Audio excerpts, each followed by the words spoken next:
नमस्कार दोस्तों। बहुत दिन से चर्चा चल रही थी कि नई शिक्षा नीति, नई शिक्षा पद्धति, न्यू एजुकेशन पॉलिसी 2020 और बहुत सारे लोगों के रिक्वेस्ट आ रही थी कि मैडम आप इसके ऊपर आप अपना एक वीडियो क्यों नहीं बना रही हैं। तो मैंने इसके ऊपर एक वीडियो बनाने का विचार किया। आप इसको पूरा आखिर तक ज़रूर देखिएगा और अगर पसंद आता है आपको तो इसको लाइक करिएगा और चैनल को सब्सक्राइब करना ना भूलें अगर आपने अभी तक चैनल सब्सक्राइब नहीं किया है तो। और शिक्षा नीति के बारे में जब हम बात करने चल रहे हैं तो मैं आपको बताना चाहूँगी कि बहुत बहुत प्रतीक्षित नवीन विचारों, योजनाओं से भरी ये शिक्षा नीति है। बहुत दिन से लोग इसका इंतज़ार कर रहे थे और लगभग 1986 के बाद लोगों को कोई अच्छे विचार ही नहीं मिले थे। लॉर्ड मैकाले ने जो शिक्षा पद्धति लागू की थी वो हमारे दिमाग में इस तरह से बैठ गई, हमारे समाज में इस तरह से घर कर गई कि जैसे पानी में अगर आप नमक को मिला दें तो वो अलग नहीं किया जा सकता। उसी तरीके से इस शिक्षा नीति का ऐसा प्रभाव हमारे ऊपर हुआ कि हम उसके बिना कल्पना ही नहीं कर सकते कि कोई और शिक्षा नीति भी हो सकती है। और ये नीति जो आई है ये इन सबसे उस योजना को अलग हटा करके नए तरीके की। उसके बाद में भी एक बार 1964 में कोठारी आयोग आया था। कोठारी आयोग में बहुत सारे बदलाव किए गए थे, लेकिन वो भी एक रटंत विद्या को ही बढ़ावा देने वाले थे और बच्चे बोर्ड के एग्ज़ाम्स के लिए बहुत ज़्यादा टेंशन में आ जाते थे और उस टेंशन की वजह से बहुत कुछ अपने दिमाग का संतुलन बहुत सारे बच्चे खो देते थे और बहुत सारे बच्चे असफलता की वजह से सुसाइड तक कर लेते थे। वो सारी उसमें कमियां थी। उसके बाद में अगर हम बात करें तो एक नई शिक्षा पद्धति अभी थोड़े साल पहले आई थी जिसको हमने सीसीई पैटर्न किया कहा 10th क्लास तक के लिए। उसमें लगातार सतत बच्चे का जो प्रयास था उसको हम एवेल्युएट करते थे और वो नंबर उसके जोड़े जाते थे लिखित परीक्षा के साथ में। परीक्षा 2 बार होती थी, एक टर्म 1 में करके होती थी और एक जाके टर्म 2 करके होती थी, यानी पूरा कोर्स 2 भागों में बटा हुआ था। लेकिन वो भी एक चीटिंग को बढ़ावा देने वाली थी। जो प्रयोगात्मक चीज़ें बताई गई थी, एक्टिविटी बताई गई थी, वो कभी भी बच्चों को प्रयोगात्मक काम कराने के लिए, एक्सपीरियंस के लिए कभी साइट पर नहीं ले जाया जाता था, बल्कि बच्चा कहीं से इधर-उधर से नकल करके उसको पूरा कर लेता था और वो उसने सबमिट कर दिया। एक बार मैं एक जगह करेक्शन के लिए गई, ये इनका सीसी की कॉपीज़ को चेक करने के लिए, जो उन्होंने एफए जो होते थे, एफए 1 और एफए 2 करके जो होते थे, उस एफए की कॉपीज़ को चेक करने के लिए जो पेन पेपर टेस्ट था उसके लिए गई, तो 30 कॉपीज़ का एक क्राइटेरिया था कि 5 कॉपी अच्छे बच्चों की बीच में बहुत बढ़िया नंबर वालों की, 5 दूसरे बच्चों की, 5 तीसरे बच्चों की, इस तरह से करके कुल 15 से 30 कॉपीज़ को एक क्राइटेरिया बनाया गया था और उसको चेक करना होता था कि स्कूल ठीक से काम कर रहा है कि नहीं। लेकिन उसमें मैंने पाया कि एक स्कूल की कॉपीज़ में, पूरी कॉपीज़ में सेम वही राइटिंग थी और सेम वही आंसर्स लिखे हुए थे। इसका क्या मतलब लगाया जाए?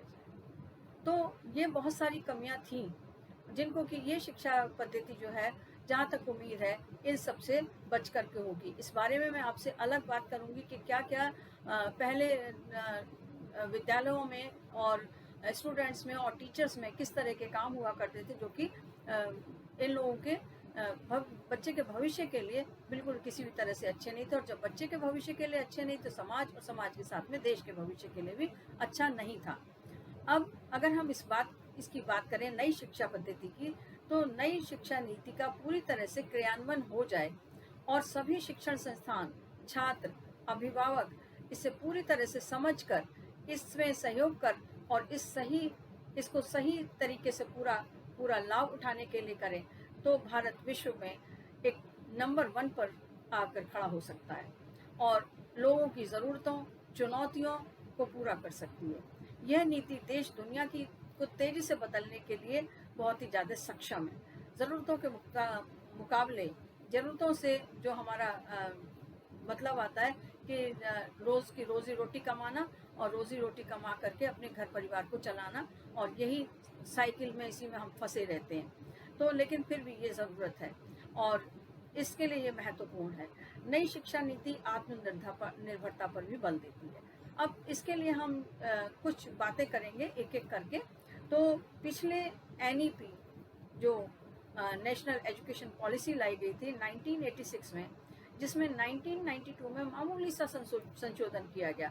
इसके बाद सेकेंडरी एजुकेशन में समय समय पर बदलाव किए गए, जैसा मैंने अभी बताया CCE पैटर्न आया था और फिर उसको हटाना पड़ा क्योंकि ये व्यवहारिक नहीं साबित हुआ। जैसे मैंने बताया कि कितनी सारी चीटिंग्स थी इसमें, और फिर उसके लिए नई शिक्षा नीति के लिए इस प्रोजेक्ट पे काम हुआ, बहुत लंबे समय तक इस पे काम हुआ। और इसमें जो काम किया गया, इसमें मैं अगर आपको बताऊं तो आप ये समझिए कि 2.5 लाख ग्राम पंचायतों ने, पहली बार ऐसा हुआ कि 2.5 लाख ग्राम पंचायत, 6,600 ब्लॉक और 676 जिलों के प्रतिनिधियों की सलाह ली गई। और इसके अलावा शिक्षाविदों, अध्यापकों, जनप्रतिनिधियों, अभिभावकों और छात्रों के भी सुझाव इकट्ठे किए गए। ये सुझाव अगर हम देखें तो 1.5 से 2 लाख सुझाव थे, और इन सुझावों के ऊपर बड़े शिक्षा नीति बनाने वाले जो शिक्षाविद थे, उन्होंने उन पर विचार किया, उन सुझावों को, और उन सुझावों को भी उसमें शामिल किया गया, और तब ये नीति बन करके तैयार हुई। कुछ मुख्य बिंदु यहाँ पर मैं जिनकी चर्चा करना चाहूँगी, आप समझना चाहेंगे कि ये क्या बिंदु हैं जिन पर कि ये, जिनके लिए इसको कहा जा रहा है बार बार कि शिक्षा नीति बहुत अच्छी है। देखिए, पहला तो मैं बात करूँ अगर, तो नए सिस्टम में 5+3+3+4 कहा गया है नए सिस्टम को। अभी तक हमारा सिस्टम क्या था, 10+2 सिस्टम था। उसके बाद 3 साल का ग्रेजुएशन होता था, उसके बाद में 2 साल का पोस्ट ग्रेजुएशन होता था, फिर 1 साल MPhil करता था बच्चा, और उसके बाद में PhD में जितना भी समय लग जाए उसको। लेकिन इसमें आपने अगर हम बात करें तो 5+3+3+4 यहाँ तक सेकेंडरी एजुकेशन पूरी हो जाती है। उसके बाद में हम सीनियर एजुकेशन की, हायर एजुकेशन की बात करेंगे। पहले हम इसको देखते हैं, इसमें क्या है।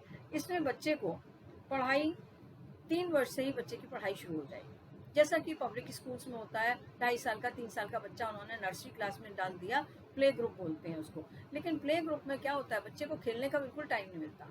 मैंने देखा है कि माएँ छोटे छोटे बच्चों को, नादान जो अभी चलने में भी तकलीफ हो रही है जिन्हें, उनको बैग लेकर ट्यूशन के लिए छोड़ने चली जाती हैं। तो ये अगर इसकी बात करते हैं तो यहाँ पर भी अभी तक क्या था, हमारे यहाँ 5 से 6 साल का बच्चा हम स्कूल में डालते थे, और 1 साल का एक फर्स्ट क्लास में पढ़ता था। जो सेंट्रल स्कूल हैं और सरकारी स्कूल हैं, वो उसमें यही पद्धति चल रही थी। लेकिन अब रूट से लेकर के, और ये हमने शुरू कर दिया कि बेसिक स्कूल्स में भी 3 साल का बच्चा एडमिशन होगा, और जो पहली उसकी पढ़ाई होगी 3 वर्ष की आयु में जो स्टार्ट हो जाएगी, जो कि पब्लिक स्कूल और प्ले ग्रुप में पहले ही चल रही थी। लेकिन अब इसका प्रारूप बदला हुआ होगा, यानी इसको आंगनवाड़ी कहा जाएगा। आंगनवाड़ी आप जानते ही हैं कि किस तरह से गाँव में होता था, लेकिन ये गाँव और शहर सब जगह यही सिस्टम यही चलेगा। इस पहले 5 साल में 3 साल, यानी 3 से 6 साल की उम्र तक बच्चा सिर्फ प्री स्कूलिंग करेगा, यानी जो प्री प्ले ग्रुप हुआ करता था उस तरह से। इसमें खेल कूद करके बच्चा, और खेल के और अनुभव के आधार पर जो कुछ भी वो सीखेगा, वो उसको करना सिखाया जाएगा। कहीं भी बिल्कुल किताब का, कक्षा का कोई भी इसमें स्थान नहीं होगा। और इसके बाद में कक्षा 1 और 2 होगी, 2 साल की। इसमें ये बच्चे की 8 साल तक हो जाएगी, 6 से 8 साल तक के बच्चे होंगे इसमें। और इसमें क्या करना होगा कि इसमें भी पढ़ाई का बर्डन नहीं होगा। अनुभव के आधार पर खेल खेल करके ही बच्चा यहाँ पर भी सीखेगा। कोई एक्स्ट्रा बर्डन क्लास नहीं होंगी। फाउंडेशन स्टेज इसको कहा गया है, यानी बच्चे की फाउंडेशन बनेगी। इसमें कुछ एक्टिविटीज़ करवाई जाएंगी बच्चों को, कुछ गेम्स होंगे, फन बेस्ड होगी ये पढ़ाई। जो कि बच्चा अपना बचपना खो चुका था, यहाँ बचपने के खोने की गुंजाइश नहीं रही। यानी ट्यूशन आप सोच के देखिए कि एक नर्सरी में बच्चे को डाला, 2.5 साल का, 2 साल का, अरे बच्चे को स्कूल डाल दो, इसको तो सब कुछ आता है, पैदा होते ही से हमने उसको सिखाना शुरू कर दिया, ABCD 1 2 3 4 1 2 3 4, और बस हमारा बच्चा तो ये सब कुछ जानता है, और उसको एडमिशन करवा दिया। और फिर घर लाकर माएँ उसके ऊपर बिल्कुल भी अपना टाइम नहीं लगाना चाहती थी। घर आते ही बच्चे को उल्टा सीधा खिलाया, उंगली पकड़ी और ट्यूशन के लिए छोड़ दिया। और ट्यूशन वाला टीचर 100 150 रुपए में बच्चों को पढ़ा रहा है, सिर्फ बच्चे को घेर के बैठा है और उल्टा सीधा मार रहा है और डांट रहा है। यानी बच्चे का बचपना तो हमने छीन ही लिया था पूरा। यहाँ पर वो चीज़ ख़त्म हो जाएगी। जब पढ़ाई लिखाई पढ़ाई वाली चीज़ ही नहीं होगी तो बच्चे को ट्यूशन कहाँ छोड़ने जाएगी माँ। तो यानी 8 साल तक बच्चा फ्री है अपने बचपने को एंजॉय करने के लिए। दूसरा इसमें जो बिंदु है वो है क्लासरूम लर्निंग। ये क्लासरूम लर्निंग कहाँ से शुरू होगी? कक्षा 3 से शुरू होगी, 3 से लेकर 5 तक, जिससे मिडिल स्टेजेस कहा गया है। और इसमें मिडिल स्टेजेस में अगर हम बात करें तो प्रिपरेटरी स्टेज भी इसको बोल सकते हैं हम। और इसमें क्लास 3 से 5 तक की पढ़ाई होगी। इसमें प्रैक्टिकल के थ्रू बच्चा साइंस, मैथ्स, आर्ट्स वगैरह पढ़ेगा और क्लासरूम स्टडी होगी। क्लास में बच्चे को लिखना, पढ़ना और प्रैक्टिकल के आधार पर सिखाया जाएगा। और 8 साल से 11 साल तक की एज के बच्चे इसमें रहेंगे। और स्टूडेंट अपनी क्षेत्रीय भाषा में, मुख्य चीज़ इसमें क्या है कि अपनी अभी तक क्या है कि पब्लिक स्कूल के नाम से इंग्लिश मीडियम स्कूल में डाल दिया। बच्चे को समझ में आ रहा है चाहे नहीं आ रहा है, और बच्चा कोशिश कर रहा है कि टीचर हिंदी में पढ़ाए, और टीचर के ऊपर प्रेशर है स्कूल मैनेजमेंट का कि नहीं इंग्लिश में ही पढ़ाना, बच्चे समझे चाहे ना समझे। और घर में माँ बाप अभी इंग्लिश जानते नहीं हैं बेचारे, कुछ तो अनपढ़ हैं और कुछ कम पढ़े लिखे हैं, या कुछ को इंग्लिश स्कूल की पद्धति का कुछ ज्ञान ही नहीं है, तो वो बेचारे रह जाते हैं, बच्चे को कुछ भी नहीं करवा पाते हैं। और ऐसी स्थिति में हमें ये बात सोचनी पड़ेगी कि बच्चे को हम किस तरह से उस चीज़ से बचा सकते हैं। तो यहाँ पर क्षेत्रीय भाषाओं को जोड़ दिया गया है, यानी जो प्राइमरी तक की एजुकेशन होगी कक्षा 5 तक की, वो क्षेत्रीय भाषाओं में होगी। ऐसा नहीं है कि क्षेत्रीय भाषाएं हैं तो इंग्लिश को इग्नोर कर दिया जाएगा क्योंकि ये इंटरनेशनल लैंग्वेज है। तो इंटरनेशनल लैंग्वेज के साथ साथ क्षेत्रीय भाषा को भी यहाँ पर बढ़ावा दिया जाएगा। इसके बाद में मिडिल स्टेज आएगी, ये कक्षा 6 से 8 तक होगी। यहाँ पर बाकायदे पढ़ाई पूरी तरह से शुरू होगी। बच्चों को अपने रुचि के अनुसार सब्जेक्ट लेने की सुविधा होगी और बच्चों को प्रोफेशनल नॉलेज भी दी जाएगी वोकेशनल ट्रेनिंग के साथ में। यहाँ कोडिंग सीखेगा बच्चा, कक्षा 6 से कोडिंग सीख लेगा। और एक्सपीरियंस बेस्ड लर्निंग होगी। 10 दिन बैग फ्री स्कूल होगा, जिसमें कि बच्चों को इंटर्नशिप स्पेशली करवाई जाएगी, जिसमें कारपेंट्री है, इलेक्ट्रॉनिक्स का है, इलेक्ट्रिशियन का है, कंप्यूटर्स का है, बहुत सारे सब्जेक्ट होते हैं जिनके बेस पर के बच्चा उसमें वोकेशनल ट्रेनिंग ले सकेगा, एक्सपीरियंस करके, प्रैक्टिकल बेस पे करके उसमें लेगा। और ई लर्निंग की व्यवस्था होगी पूरी तरह से हर स्टेज पर जा करके। अच्छा, एक और बोर्ड की परीक्षा वाली बात आती है, तो बोर्ड की परीक्षा कक्षा 3 से ही शुरू कर दी जाएगी। मुझे याद है कि जब मैं पढ़ा करती थी तो हमने कक्षा 3 में भी दी थी बोर्ड की, कक्षा 5 में भी दी थी बोर्ड की, उसके बाद कक्षा 8 में भी बोर्ड की परीक्षा होती थी हमारी हिंदी मीडियम स्कूल्स में और जो हमारे यूपी बोर्ड वाले में। लेकिन अब ये सब कुछ खत्म हो गया था।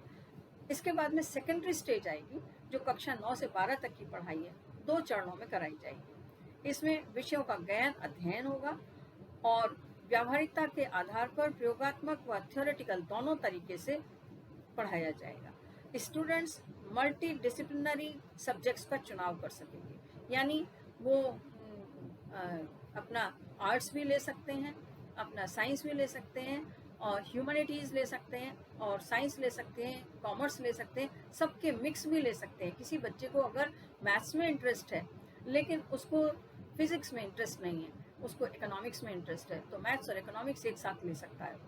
इस तरह से मल्टी डिसिप्लिनरी, जिस सब्जेक्ट में उसे इंटरेस्ट है। अगर बच्चे ने साइंस और फिजिक्स, केमिस्ट्री, मैथ्स ले लिया तो आर्ट्स नहीं ले पाता था अभी तक, तो art and drawing and painting, वो ड्राइंग एंड पेंटिंग भी ले सकता है, म्यूजिक भी ले सकता है। यानी सब कुछ उसके चॉइस पर निर्भर करता है, उसकी इंटरेस्ट पर निर्भर करता है। इसके साथ ही साथ म्यूजिक और आर्ट्स के लिए अलग से स्ट्रीम बनाई गई है, जिसमें कि बच्चा म्यूजिक और आर्ट्स की भी पढ़ाई कर सकता है अपने रुचि के अनुसार। और इसमें स्किल बेस्ड एंड प्रोफेशनल पर अधिक जोर दिया जाएगा। कितनी स्किल है बच्चे की, किस स्किल पर वो बच्चा पढ़ सकता है, और प्रोफेशनली वो क्या चीज़ सीखना चाहता है। इसका मतलब क्या हुआ कि अगर वो बच्चा 10th के बाद में भी निकलता है और उसको नौकरी की ज़रूरत पड़ती है तो वो नौकरी कर सकता है। 12th के बाद निकलता है तो भी वो पूरी तरह से तैयार है, प्रोफेशनली ट्रेंड है। लेकिन अगर इसको पूरी तरह से क्रियान्वित किया जाए, स्कूलों को इसमें पूरी तरह से सहयोग करना पड़ेगा, और अभिभावकों को भी इसमें सहयोग करना पड़ेगा। किताबी शिक्षा को बढ़ावा नहीं दिया गया है। 2 इसमें इसमें 2 चीज़ें रखी गई हैं, जो परीक्षा की गई है वो 2 श्रेणियों में होगी। 2 बार सेमेस्टर सिस्टम में करके आएगी, उसके बाद में आपकी ईयर में भी 2 बार में होगी। और उस परीक्षा में को भी 2 भागों में बांटा गया है, एक तो ऑब्जेक्टिव और एक डिस्क्रिप्टिव। जो ऑब्जेक्टिव परीक्षा होगी वो भी आपकी प्रैक्टिकल बेस होगी, और डिस्क्रिप्टिव होगी वो भी प्रैक्टिकल बेस होगी आपकी।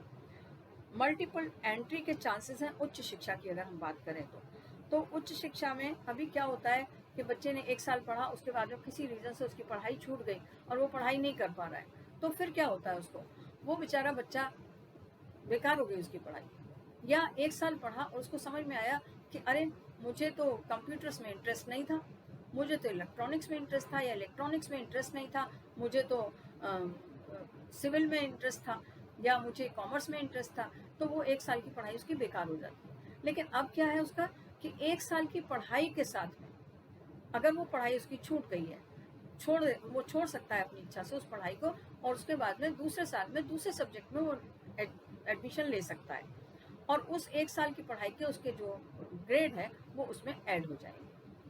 अगर वो बच्चा 1 साल के बाद में पढ़ाई छोड़ता है तो उसको सर्टिफिकेट दिया जाएगा। अगर 2 साल के बाद बच्चा पढ़ाई छोड़ता है, अभी तक तो क्या था 1 साल के बाद पढ़ाई छूट गई तो कोई सर्टिफिकेट नहीं मिलता, तो पर अभी सर्टिफिकेट मिलेगा।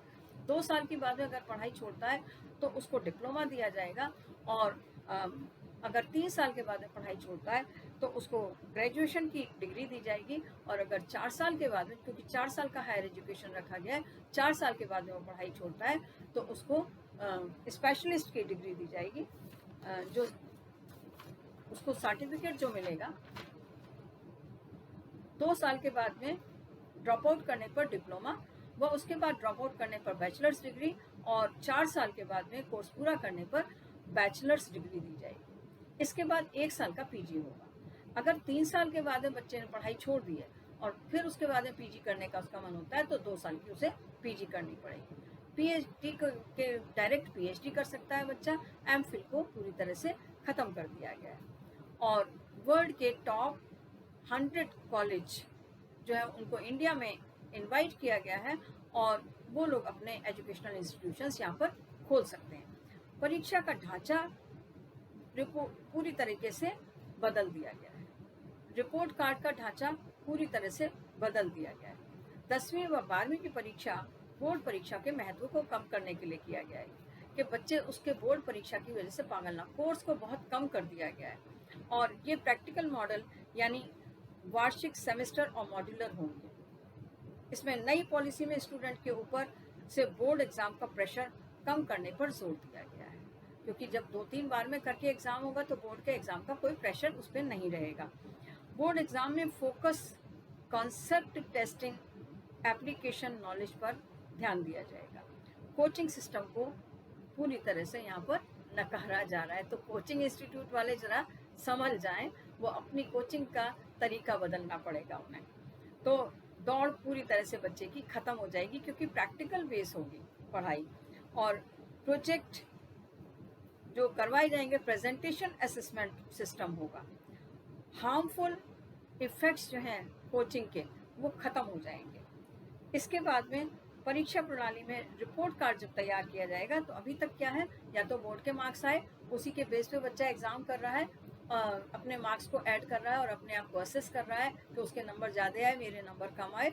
लेकिन अब क्या होगा, बोर्ड के नंबर होंगे, एग्जाम के नंबर होंगे, उसके बाद में टीचर असेसमेंट होगा, उसके बाद में जो क्लासमेट्स हैं उनका असेसमेंट भी ऐड किया जाएगा, और बच्चे का अपना सेल्फ असेसमेंट कि मैंने पिछले 2 महीनों से, पिछले 3 महीने से, पिछले 6 महीने से या पिछले साल भर से मैंने कितना इम्प्रूवमेंट किया है, मेरा अपना असेसमेंट मेरे बारे में क्या है, और उसकी कंपैरेटिव पूरा रिपोर्ट कार्ड तैयार किया जाएगा। और